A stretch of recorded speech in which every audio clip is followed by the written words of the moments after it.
শুভ সকাল বন্ধুরা। এখন বাজে 5:30। প্রত্যেক দিনের থেকে আজকে একটু তাড়াতাড়িই উঠেছি, কারণ আগের দিন বিকালে যেই জালগুলো পেতেছিলাম সেই জালগুলো তুলতে গেছিলাম 4:30-র সময়। সেই কারণেই আজকে অনেকটাই তাড়াতাড়ি উঠেছি। আর উঠেই দেখো জাল তুলে নিয়ে চলে এসে বারান্দাটাকে আমি ভালোভাবে ঝাঁট দিয়ে দিচ্ছিলাম। আমি ততক্ষণ বারান্দাটা ভালোভাবে ঝাঁট দিয়ে নিই, তোমরা ততক্ষণ ভিডিওটা দেখতে থাকো।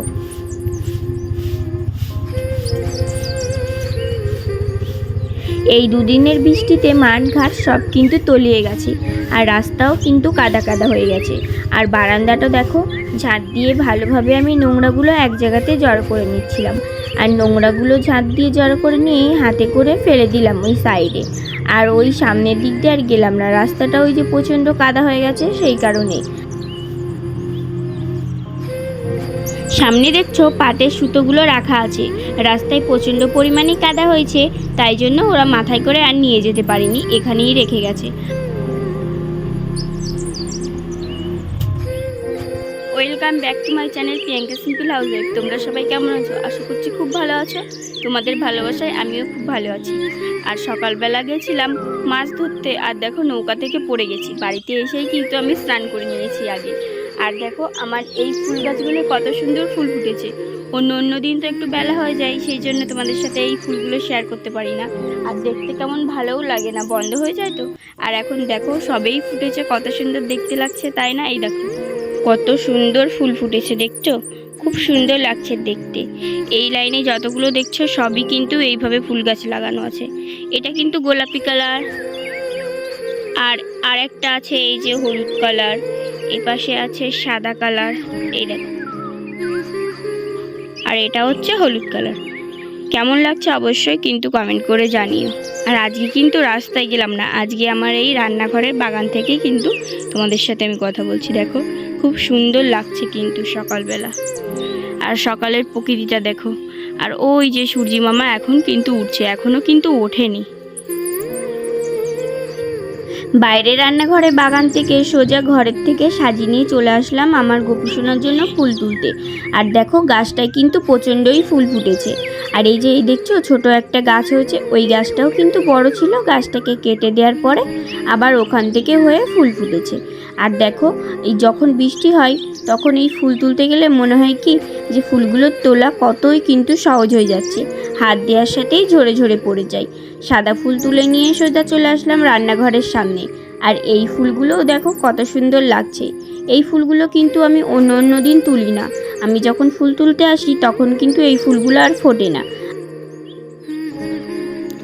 এই দেখো কত ফুল তুলে নিয়ে চলে এসেছি।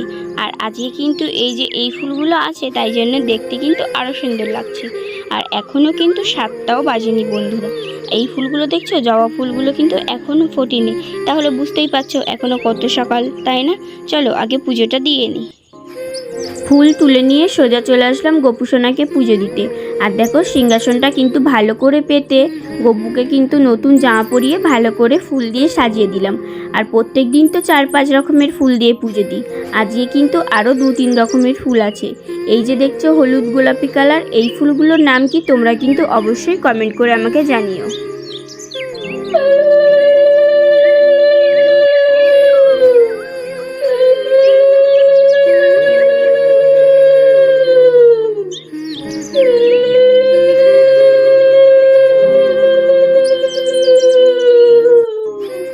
তোমাদের কার কার আমার ভিডিও দেখতে ভালো লাগে অবশ্যই কিন্তু কমেন্ট করে জানাও। আর আমার গোপুসোনাকেও কেমন লাগে সেটাও কিন্তু জানাতে ভুলো না।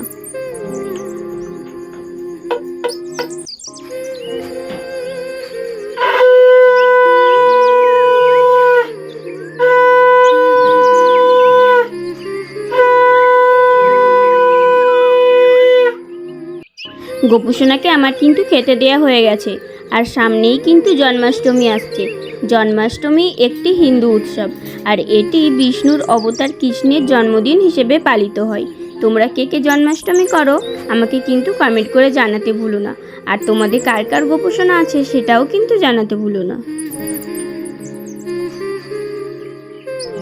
এই দেখো আমার গোপুসোনাকে আজকে কানে হলুদ আর গোলাপি কালারের ফুল গুজে কেমন লাগছে অবশ্যই তোমরা কমেন্ট করে জানাতে ভুলো না।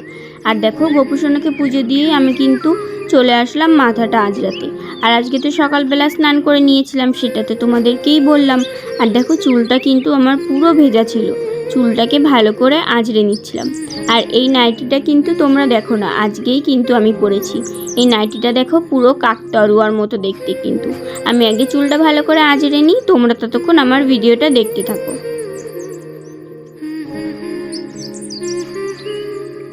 আমার চুল উঠছে বলে একটা দিদিভাই বলেছিল যে তেলের ভেতরে মেথি দিয়ে মাখবে আর আদা আর পেঁয়াজের রস মাখবে, তাহলে দেখবে চুল উঠছে না। তাও কিন্তু মেখে আমার কোনো কাজই হয়নি, তাও কিন্তু আমার প্রচণ্ডই চুল উঠছে। আর প্রত্যেক দিন চুল আঁচড়ে আঁচড়ে না প্রায় 1 প্লাস্টিক চুল হয়ে গেছে। আর দেখো চুলটাকে ভালো করে আঁচড়ে আমি চুলটাকে খোপা করে নিলাম। আর এবার দেখো সিঁদুর পরে নিচ্ছি। আর প্রত্যেক দিন স্নান করে উঠেই কিন্তু আমি আগে সিঁদুর পরে নিই।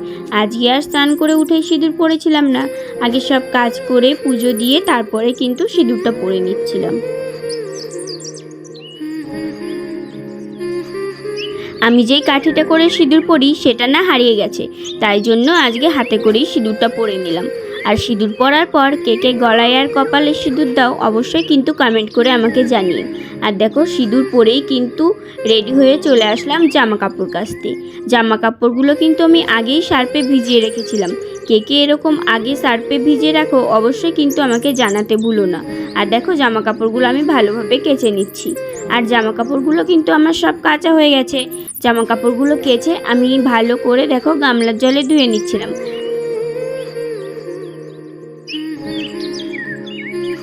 জামা কাপড়গুলো ভালো করে ধুয়ে নিয়ে গামলাটা ওখানে রেখে সোজা চলে আসছিলাম কাকিমা শাশুড়িদের ছাদে। আর বৃষ্টি হলে আমাদের উঠানটা তো কাদা কাদা হয়ে যায়, পা দেওয়া যায় না, সেই কারণে আর বাড়ির সামনেটাই মেললাম না, সোজা চলে আসলাম ছাদে। আর ছাদে এসেই দেখো জামা কাপড়গুলোকে আমি ভালোভাবে নিংড়ে নিংড়ে আবার কিন্তু এই তারটাতে মেলে দিচ্ছিলাম। আমি আগে জামা কাপড়গুলো মেলে নিই, তোমরা ততক্ষণ আমার ভিডিওটা দেখতে থাকো।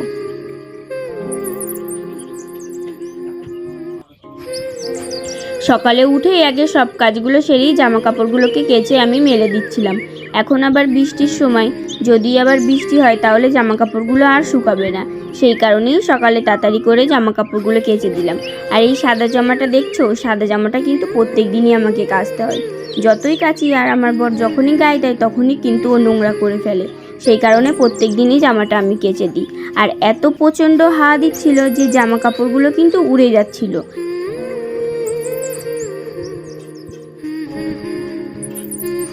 আর আজকে এত জামা কাপড় হয়েছিল যে জামা কাপড় মেলতে মেলতে এই তারটাতেই আর জায়গা ধরছিল না।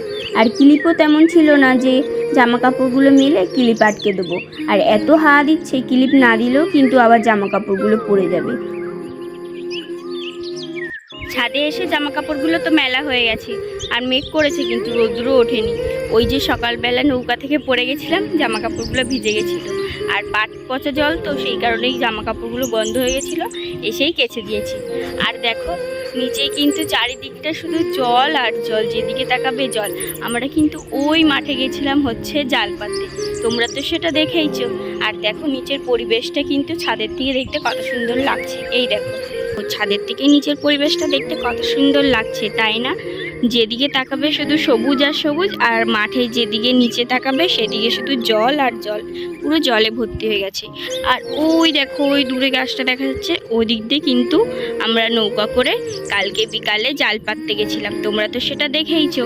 আর এদিকে দেখো আমার ওই যে পতাকাটা কেমন উঠছে, আর আমাদের এই যে সেই টিনের চালগুলো, আর রাস্তাও কিন্তু পুরো কাদা কাদা হয়ে গেছে। দেখছো কেমন লাগছে অবশ্যই তোমরা কমেন্ট করে জানাতে ভুলো না। চলো বেশি বকবক না করে নিচে যেয়ে আগে রান্নাটা সেরে ফেলি। ছাদের থেকে নিচে এসে আমার সেই ছোট্ট রান্নাঘরে, যেখানে আমি প্রত্যেক দিনই রান্না করি, সেখানে কিন্তু আজকেও রান্না করছিলাম। আর ওই যে মাছ ধরতে গেছিলাম, আগের দিন বিকালে জাল পেতে এসেছিলাম, সকালে তুলে নিয়ে এসেছিলাম, সেই জালেই কিন্তু এই মাছগুলো পড়েছিল। আর তোমরা তো সেটা দেখেইছো, তাই জন্য মাছগুলোকে আমি কেটে ভালো করে দেখো ধুয়ে রেখেছিলাম। আর এখন মাছগুলো ভাজবো বলে লবণ আর হলুদ ভালো করে মাখিয়ে নিচ্ছি।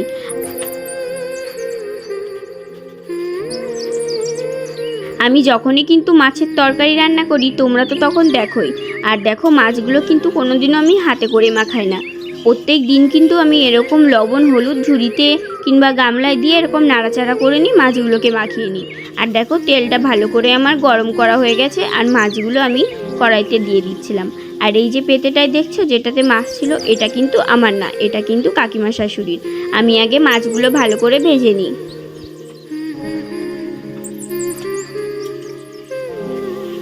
তোমরা কিন্তু আমাকে অনেকেই কমেন্ট করছো যে দিদি তুমি যদি ফার্স্ট পেমেন্ট পাও তাহলে রান্নাঘরটা আর যেখানে যেখানে জল পড়ছে সেখানে সেখানে ট্রিপল দিয়ে দিও।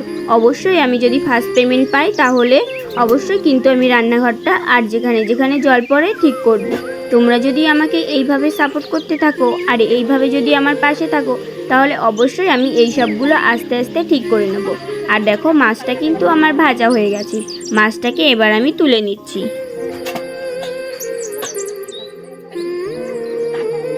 তোমরা কিন্তু আমাকে অনেকেই কমেন্ট করো যে দিদি এক ধরনের ভিডিও হয়ে যাচ্ছে, প্রত্যেক দিনের কাজ এক হয়ে যাচ্ছে, কিন্তু আমি কি করব, প্রত্যেক দিন আমি তো এইসবই কাজ করি। আর এখন তো আমাদের এখানে প্রচণ্ডই বৃষ্টি হচ্ছে আর রাস্তাঘাট সব কাদা কাদা হয়ে গেছে।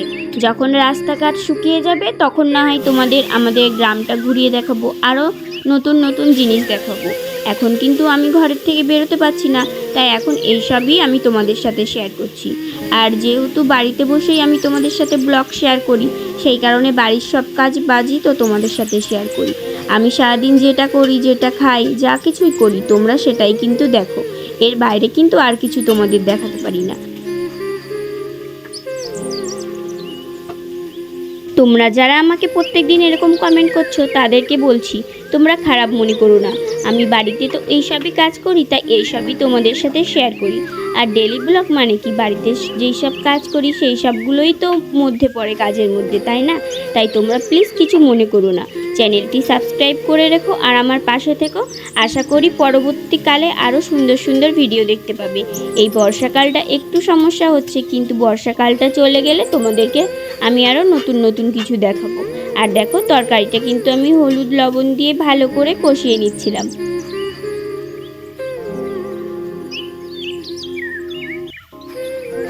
যারা যারা ভাবছো যে তোমাকে এত সবাই সাপোর্ট করছে তাই জন্য তোমার বেশি জ্ঞান বেড়ে গেছে, তুমি বেশি জ্ঞান দিচ্ছ, সেটা কিন্তু না বন্ধুরা। তোমাদেরকে আমি বলছি যে এই বর্ষাকালটা একটু সমস্যা হচ্ছে, কিন্তু আমাদের গ্রামে অনেক সুন্দর সুন্দর জিনিস দেখার মতো আছে, সেই সব তোমাদের আমি দেখাবো। শুধু আমাকে একটু সময় দাও, এই বর্ষাকালটা চলে যাক। আর বর্ষাকালে তো দেখোই যে কেমন রাস্তাঘাটে কাদা হয়, চারিদিকে জলে ডুবে গেছে। আর যারা গ্রামে থাকো তারা তো বুঝতেই পারো যে গ্রামে থাকলে একদিক দিয়ে ভালোও লাগে, আবার একদিক দিয়ে কতটা কষ্টের, তাই না? গ্রামের মানুষের যেমন দেখছো সৌন্দর্যর মধ্যে কত সুন্দর বসবাস করছে, তেমন কিন্তু গ্রামের মানুষের কষ্টও কিন্তু প্রচণ্ড। আর দেখো এদিকে তরকারিটা কিন্তু আমার ভালোভাবে রান্না করা হয়ে গেছে। তরকারিটা আমি কিছুটা তুলে নিচ্ছিলাম ওই হাতার সাহায্যে ভালো করে ঘষে ঘষে দেবো বলে। ওই যে বললাম না হলে তরকারিটা গাঢ় হয় না।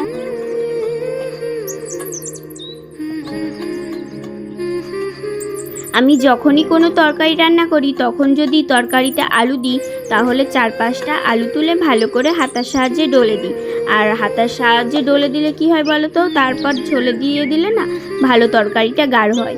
আর আমাকে এক দিদিভাই কমেন্ট করেছে যে দিদিভাই তুমি তরকারিতে বাটা মশলা দেবে, তাহলে দেখবে তরকারির ঝোলটা গাঢ় হবে। দিদিভাই তোমাকে আমি বলছি যে তরকারিতে না আমরা বেশি মশলা খাই না, একটু অসুবিধা আছে, সেই কারণেই তরকারিতে মশলা দিই না। আমার পাশে থেকো, তাহলে আস্তে আস্তে সব কিছুই তোমরা জানতে পারবে। আর দেখো তরকারিটা কিন্তু আমি ওই আলুটা ভালো করে গেলে দিয়ে তরকারিটাকে ভালো করে একটু ঘুটে দিলাম। আর এই পাশে ভাতটা দেখছিলাম যে ভাতটা হয়েছে কিনা।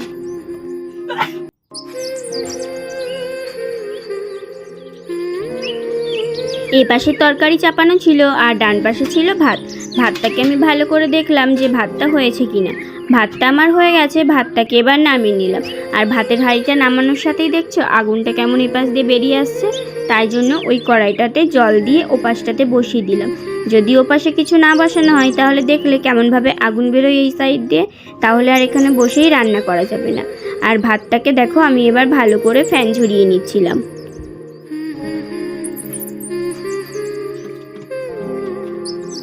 এই উনুনে রান্না করলে কিন্তু হাঁড়ির পুরোটা কালি হয় না, ওই যেখানটা উনুনে শুধু জালটা লাগে সেখানটায় শুধু কালি কালি হয়ে যায়, আর বাদ বাকিটুকু কিছু হয় না। হালকা করে মাজলেই কিন্তু উঠে যায়। আর দেখো বাইরের উনুনে যদি রান্না করি তাহলে কিন্তু পুরো কালি কালি হয়ে যায়। আর মাছগুলো তো আগেই ভেজে রেখেছিলাম, মাছগুলো আমি তরকারিতে দিয়ে ভালো করে একটু ঘুটে দিলাম।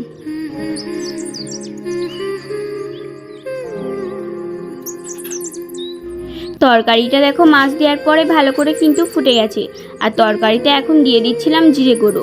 আগেই কিন্তু আমি ওই শিলনোড়াতে জিরেটাকে ভালো করে ভেজে বেটে রেখেছিলাম। আর যখন তরকারি রান্না করি তখন খালি ওই জিরে গুঁড়োটা দিয়ে দিই। আমি বেশিরভাগ জিরে গুঁড়ো দিয়েই কিন্তু রান্না করি। আর দেখো তরকারিটা কিন্তু আমার ভালোভাবে রান্না করা হয়ে গেছে। মাছগুলো দেওয়ার পরে ভালোভাবে তরকারিটা ফুটেও গেছে। তরকারিটাকে এবার আমি নামিয়ে নিচ্ছি।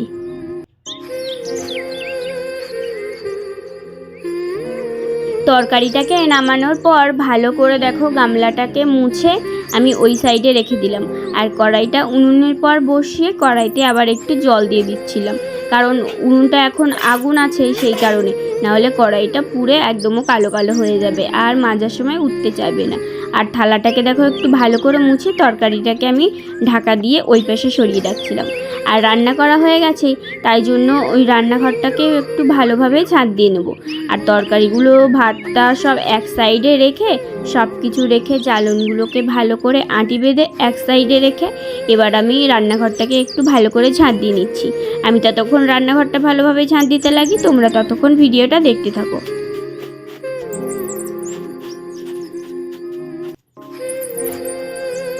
ঝাঁট দিয়ে সোজা চলে আসলাম বাইরের উনুনটা। আজকে আর বাইরের উনুনটা নেতা দিয়েছিলাম না, সেই জন্য বাইরের উনুনটা এখন নেতা দিতে এসেছি। আর দেখো আগের দিন রাত্রিরে তো রুটি করেছিলাম, সেই কারণে ছাইগুলোকে আমি ভালোভাবে ওই একটা ছোট বাটির ভেতরে নিয়ে ফেলে দেবো বলে ছাইগুলোকে কেড়ে নিচ্ছিলাম। আর উনুনটা দেখছো কেমন কালি কালি হয়ে গেছে। অন্য দিন কিন্তু সকালে উঠেই আগে কিন্তু আমি উনুনটাকে নেতা দিয়ে দিই, আজকে আর নেতা দিইনি। আজকে সব কাজ সেরে উনুনটাকে তারপরে নেতা দিচ্ছিলাম। আর দেখো আমি আগে যেই নেতাটা দিয়ে নেতা দিতাম না, সেটা কিন্তু নেতা দিতে দিতে পচে গেছিলো, তাই ফেলে দিয়েছিলাম। এখন আবার একটা নতুন নেতাকে তৈরি করেছি। আমি আগে উনুনটা ভালো করে নেতা দিয়ে নিই, তোমরা ততক্ষণ ভিডিওটা দেখতে থাকো।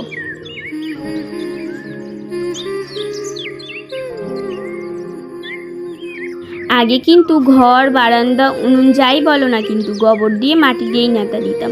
আর এখন গোবর শেষ হয়ে গেছে, আর লোকের বাড়ি থেকে তো প্রত্যেক দিন নিয়ে আসা যায় না, সেই কারণে আমি এখন শুধু লাল মাটি দিয়েই কিন্তু উনুনটাকে নেতা দিয়ে দিচ্ছিলাম।